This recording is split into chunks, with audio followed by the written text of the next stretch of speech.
government was run from Norwich Castle here. 180 years ago, Norfolk County Council moved into the Shire Hall, just down the bottom of the hill. Today, Norfolk County Council operates from County Hall, and we employ thousands of people. But over the last few years, we've had to cut the services we provide. And this year, we've had to decide to make £189 million more cuts because of the cut in government grant. I and my cabinet are here today to discuss the plans we have for making those cuts. Over the years, the services that Norfolk County Council have to provide have grown enormously. They include things like libraries, museums, highways, adult social services, schools, keeping our children safe, fire stations, and a host of other things. But the money the government provides us with to provide these services has constantly reduced. Over the last 3 years, this county council has saved £140 million. Now, over the next 3 years, we have to find savings of another £189 million. We need your help. That's why we're asking you to take part in this consultation. It'll be the biggest listening exercise ever.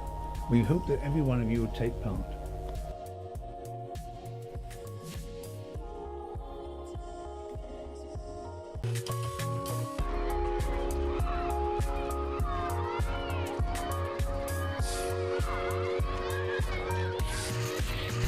As Cabinet Member for Adult Social Care, I'm particularly proud of facilities like the one I'm standing in at the moment, Harriet Court, which was a joint venture with Broadland Housing and the County Council, but we've subsequently transferred our portion of this to an arm's length company, Norse Care, who run it on our behalf, and I think it's an absolutely splendid facility that actually, I think, given I'm now a senior citizen myself, in years to come, I'd be really happy to come and live here.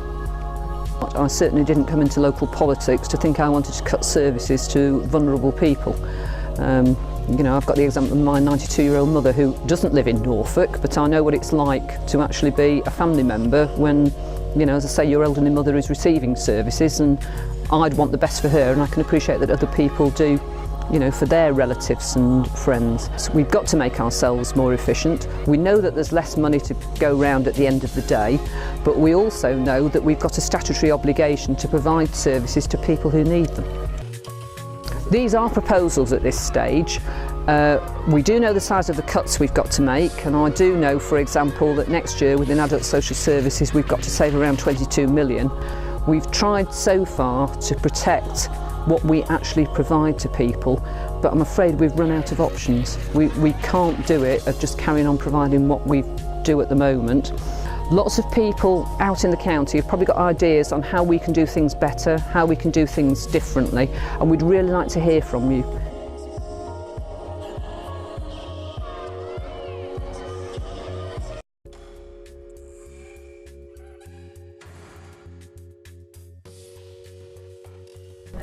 When I was elected in May this year, first time on the County Council, yes, I realised there would be difficult decisions to make, but I didn't come into politics to take things away from the public. That wasn't my idea. It was to enhance services. I care about people. I wouldn't have put myself in this position to represent those people if I didn't care. One person can't have all the ideas, and I think it would be lovely to get people to respond and just have their ideas put across what they could see the libraries use, or museums, or whatever, you know, in a different way, and obviously to be cost effective. Proposals that I would like to put to the people is using our libraries in a different way, how we replenish our stock. Would we be able to do as many new books as we have before? Looking at using space in libraries in a different way. As regards to museums and the membership, we do have a possibility of applying gift aid, and we would then be able to obtain some of that money back, but the membership would not be paying any more. Personally, I would do everything in my remit to make it, if possible, as easy as possible. But we have to be realistic, and we've got to manage our services in a different way.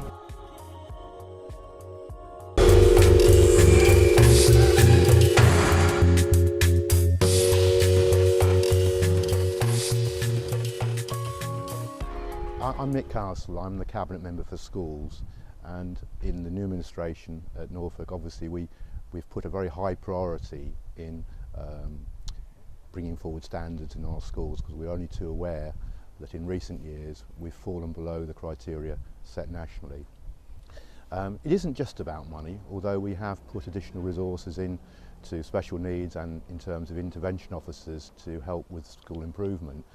But we've now faced a much bigger challenge, which is 189 million of cuts or economies that the County Council needs to make over the next 3 years. Although we've made children's services a priority, there's no way we can totally insulate children's services from the scale of the cuts that are being asked of us. I've obviously tried to do my utmost to protect frontline services with regard to my department, but there will be things that are unpalatable which we'll still need to look at. Things like reductions in payments for school crossing patrols and monies for discretionary bus travel. These are things that will impact on people if they come into being. That's why I think this consultation is so important. You know, I certainly don't think I've got all the answers, and I certainly want to listen to what people have to say. Getting this right is really important, and that's why I'm looking forward to hearing what people have to say. I hope that people will realise that this is a genuine consultation, and we really want to hear what people have to say, and we'll certainly, you know, do our best to listen to those submissions.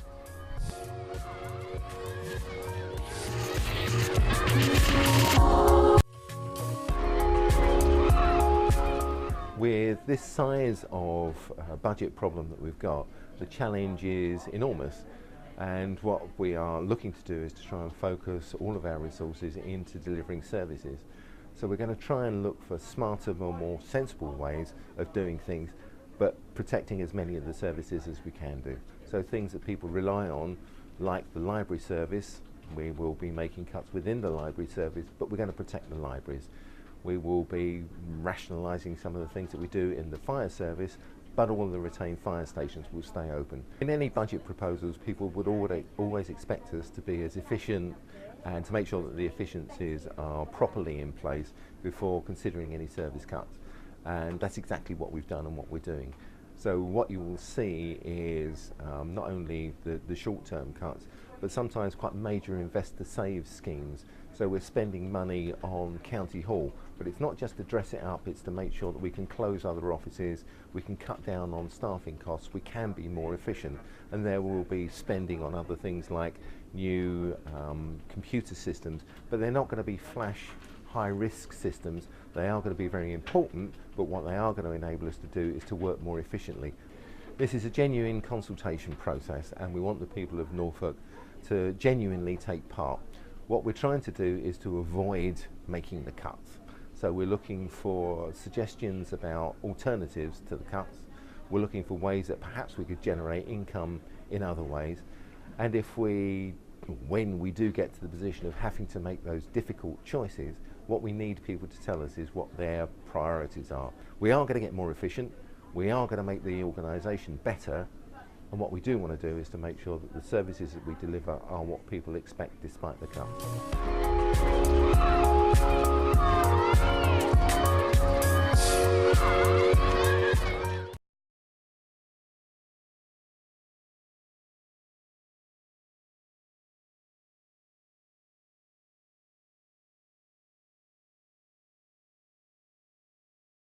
It goes without saying why the fire and rescue service is important to people. It's abundantly clear every time you hear the siren or you see the blue lights and a fire truck going to an emergency, why that's important to the people of Norfolk and the businesses of Norfolk.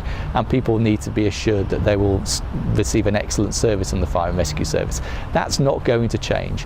We're going to continue to provide the same excellent level of service, but just more efficiently. Trading standards is one of the unseen areas of the County Council. Council, but a very important one in that every pound that we spend on our trading standard services actually saves you, the consumer, £6 in terms of the checks that we do to make sure that products are up to the standard required to go on the market, by protecting the food chain and by doing our inspections upon premises. We are cutting back to the legal minimums as far as things such as inspections is concerned, and also unfortunately we are looking at withdrawing some schemes such as the Trusted Trader scheme and not supporting the no cold calling zones as we have in the past. In these proposals we will have the same number of fire stations as we have at the moment, we'll have the same number of firefighters and the same number of appliances. What will be different is that some of those appliances will be slightly different, in that some will be smaller than the existing fire trucks that we have at the moment. This is your county council, we're here to represent you, and the services that we provide will affect you in some shape or form. So I would urge you to either pick up the pen, go online or ring the telephone number and to contribute to this consultation.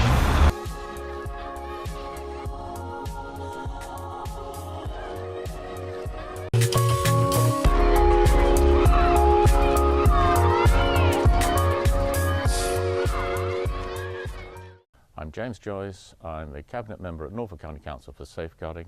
I'm also a lead Cabinet Member on Children's Services, and I'm here at the Trinity Shore Start Centre, which was actually established approximately 5 years ago, and just to show you what we do. The investment in early centres like this, the investment in early help, is actually key to how we're going to go forward over the next years. It has to be, because basically when you're actually working at the early stages with families, that is when you can help the problems and you can mitigate any problems. And as we know, there's 189 million has got to be found over the next 3 years, and it's probably likely to be even more than that. At the moment we've got looking at saving 60 million plus next year, and that's across all the services, and there will be savings we have to make within children's services. But to be honest, I think they have to be made out of efficiencies rather than any cuts, because we are investing at the moment in new social workers, we're investing in lots of help at the moment. Well, when people are looking at this consultation, they'll see a whole lots of options. What I'd like you to do is look at those and give us a steer, whether we're right. I'm not perfect. I've made the best estimates that I can do to say how the cuts will have to be done in with least effect. Of course, but that's my estimate, all right?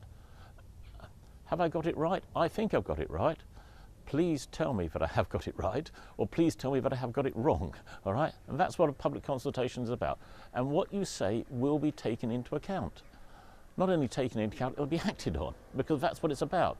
Because if you have public consultations and you don't listen to people, there's no actually point in having them. And I'm sorry, I don't believe in that.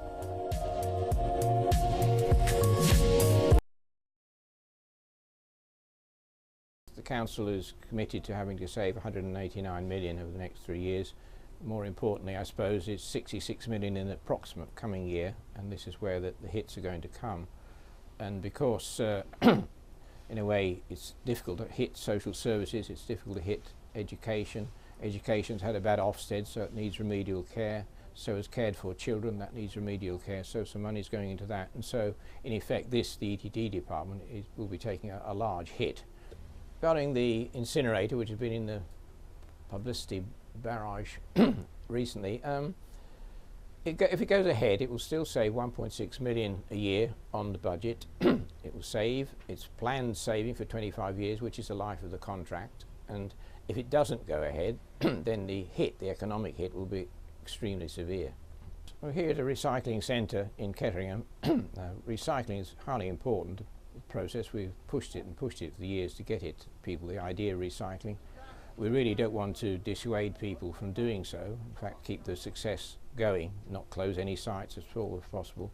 But we are where we are, and we had to look at the what you might call the unthinkable and see, can we actually get some money back, you know, instead of the cuts. And so we are proposing to charge £2 per visit for a site such as this, and restrict the use of some other sites on hours, but not close any down. So we're looking at £1 million cut in the budget for highways next year. That'll be £1 million cut in maintenance. And that will mean that crash barriers, if they're broken, will be replaced, but if they're not, they will not be replaced. And the general toning down of the whole service. The ranges, which is very popular, will still continue, and it is only a 1 year, one-off situation. So I think we can bear it. We do take the consultation very seriously. We look at it quite carefully, in fact extremely carefully, and we really want to know what you think so we can actually come to a rational and sensible decision when we have all the opinions listed.